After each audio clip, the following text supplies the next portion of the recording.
Hey guys, welcome to my YouTube channel. My name is Oluwasegun Kolawole. In this tutorial, we're going to be talking about product roadmap and prioritization. So what is product roadmap really? So product roadmap is a dynamic high-level visualization that maps out the vision, direction, and planned evolution of a product over time.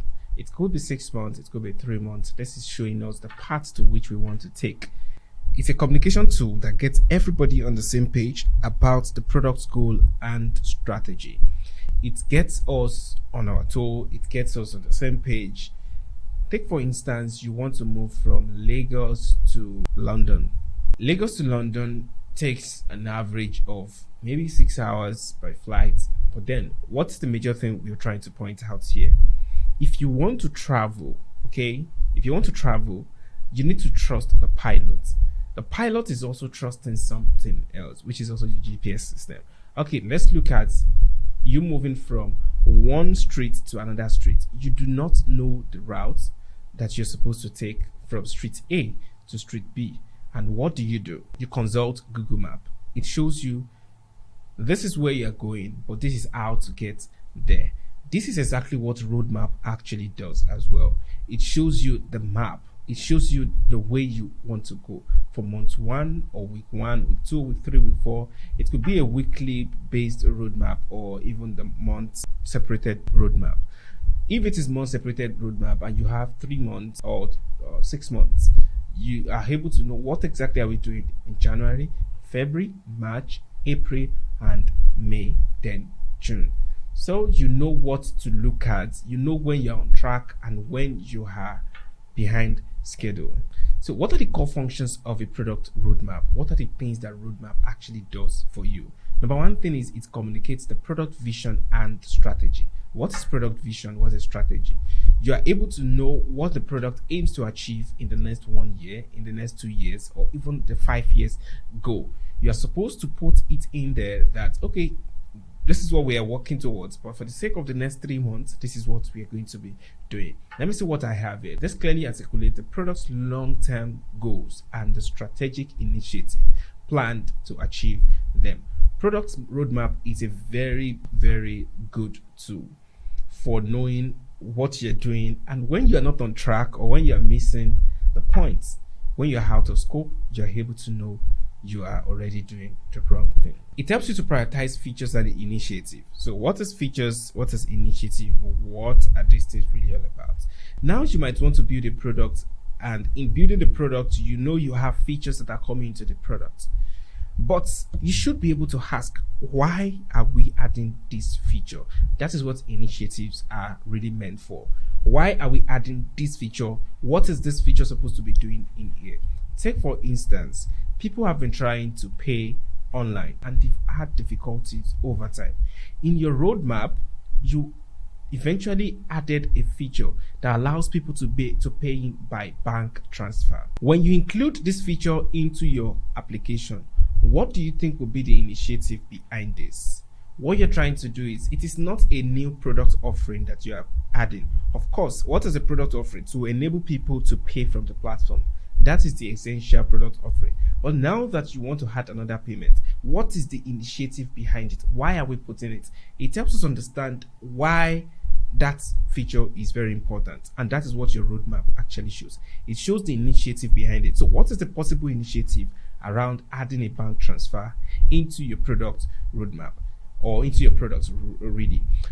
It is to optimize payment experience, or you can say generally optimization of user experience. You want to optimize the experience of users on their application by ensuring they can pay by bank transfer when they are unable to pay online. What they have to do is just to ensure that the payment is confirmed and they are moved into the next phase of the system to do whatever they're supposed to do. That's one thing. Another thing could be that you want to add two-factor authentication, 2FA, into your platform. The first thing you're able to do is to ensure that users can log in, which is the product offering that you have given, which is essential product offering. Now, for the sake of security, you want to add a 2FA that requires them to use the one-time password, which is popularly known as the OTP. What is the initiative behind this? You can say to improve app security, to improve the security of the application or enhancement of app security, whatever thing you want to call it. Initiatives help you to identify why a feature is necessary and what you are implementing it for, what it is supposed to achieve. Sometimes it can also be revenue, to improve app revenue, to include features that enables them to do it. Another one could be to optimize or to issue or to tackle technical debts, to meet up with market trends or to meet up with the technology trends. There are different reasons for adding features. Your roadmap clearly states what each of these features initiative is supposed to be.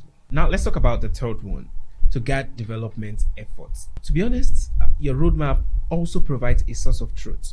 When your developers or your product team, engineering team, when they are not moving as fast as they should in a product, you are able to know from the roadmap, oh, guys, come in here, we are not doing so well. We need to work on this because we are way behind schedule. Everybody is seeing it and they know you are way behind schedule, and you are able to say, this is what we need to prioritize now, and this is what we need to do next. It offers a source of truth where you see all the features that are left in your system. So what do I have here? It provides a roadmap for development teams, outlining what to build and when to build them, ensuring focused and efficient development life cycles.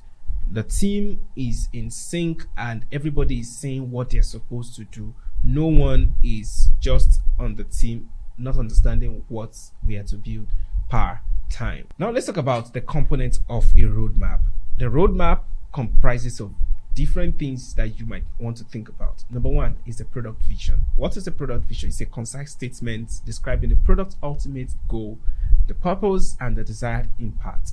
We are a one-stop shop that allows you to trade with XYZ.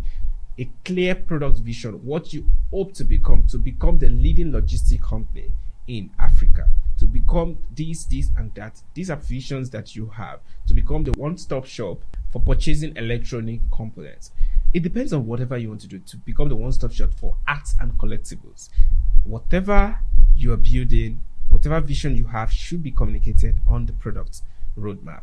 Now, the strategic initiative, which I've already explained, should also be a part of your roadmap. It should be clearly seen in your roadmap, all your initiatives. We have roadmaps that have up to 12 initiatives, some have 6, some have 10, depending on what your product dynamics is all about. It helps you to focus. Now we have the other ones, which are features and epics. What is the difference between a feature and an epic? A feature could be collectively grouped as an epic, or you can separate the epic itself. There is no one-size-fits-all approach to epics and features. So what am I saying here? Take for instance, authentication needs to be built into the system. Authentication has so many parts. We have the user login, we have the user sign up, we have the forgot password, we have the change password, we have the one-time password, we have the email verification. Look at one-time password and also two-factor authentication. Look at even biometric authentication. Look at the number of authentication I've mentioned, depending on what an app can cover.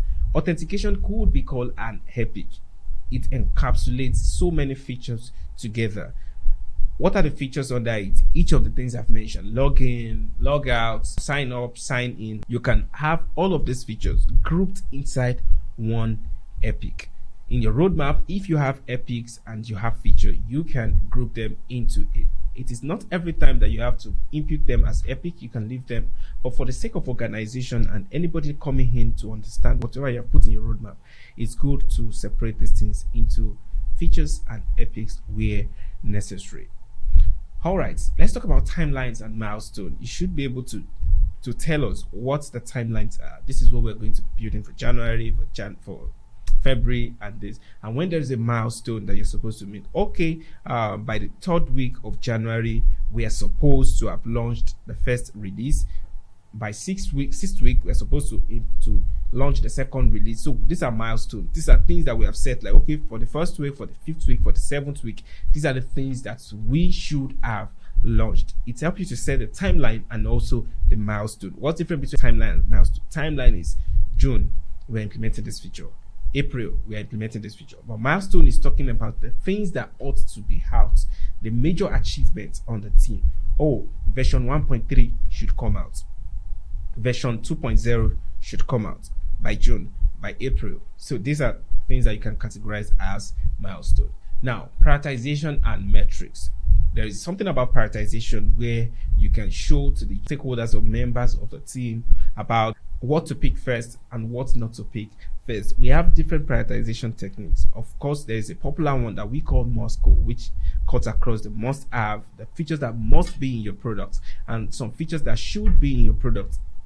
And there's some that could be in your product, and there's some that would not come into the product at that time. That is MOSCO.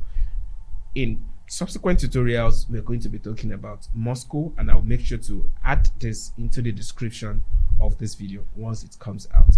All right, now metrics is very important as well to show that, okay, we should be able to know when we are making progress, and this is more on the business side. Things that have to do with metrics, these that have to do with KPIs, you can include them on your roadmap as well.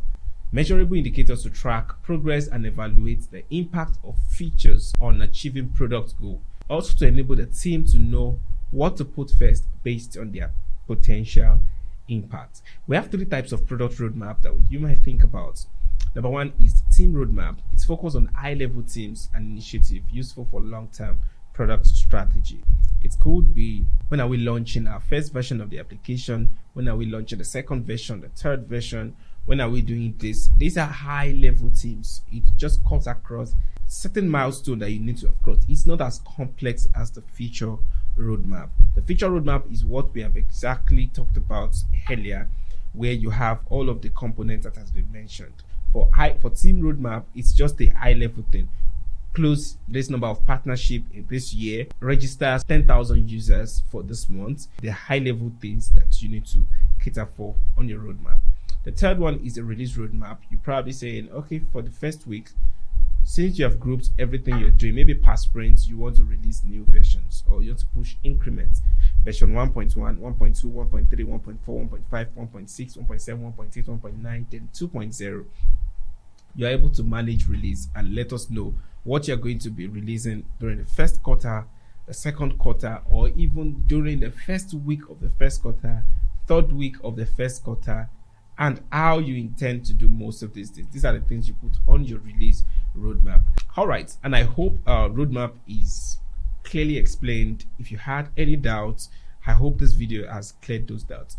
Do let me know if you still have doubts as far as product roadmap is concerned. In the next tutorial, I'm going to be talking more about prioritization, the different techniques that you can see about prioritization in this current century, as this is attached to what your roadmap should carry. See you in my next tutorial. Bye for now.